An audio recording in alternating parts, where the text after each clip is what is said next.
स्टुडेन्ट्सफ्रा दा बेखौ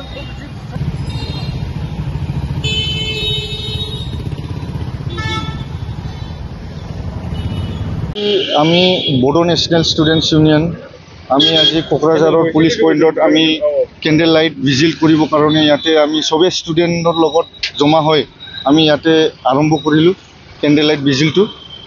আমাৰ কেণ্ডেল লাইট ভিজিলৰ মেইন উদ্দেশ্যটো হ'ল আমাৰ যোনটো সিষ্টাৰ ৰশ্মিতা হোজাই তেখেতে মানে উত্তৰাখণ্ডত তেখেতৰ ডেড বডিটো পোৱা হৈছিলে।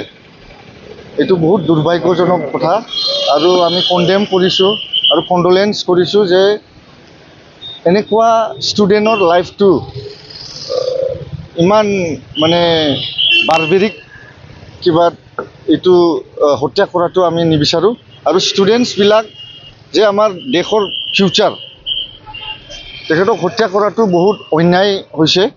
এইটো আমি কণ্ডেম কৰিছোঁ বড়ো নেশ্যনেল ষ্টুডেণ্টছৰ পৰা।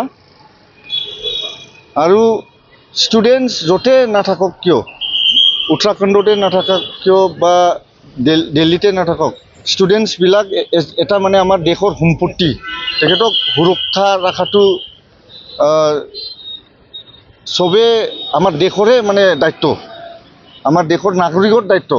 এনেকুৱা মানে প্ৰটেকশ্যন নাথাকা মানে আমাৰ নিৰাপত্তা নাথাকাটো বহুত দুৰ্ভাগ্যজনক হৈছে। আমি এইটো মানে উত্তৰাখণ্ড চৰকাৰ আৰু আমাৰ অসম চৰকাৰৰ আমি এইটো দাবী জনাইছোঁ যে সোনকালে ইয়াৰ যোন কালপ্ৰিট আছে তেখেতক এৰেষ্ট কৰিব লাগিব আৰু আইনিকভাৱে এইটো শাস্তি দিব লাগে।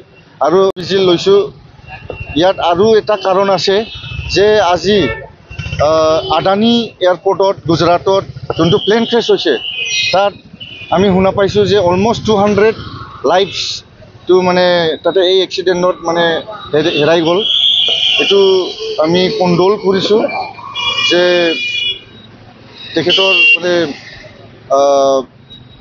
আত্মাটো যাতে শান্তি পায় আৰু জাষ্টিচ পায় যে মানে এনেকুৱা দুৰ্ঘটনাটো কিয় হ'ব লাগে।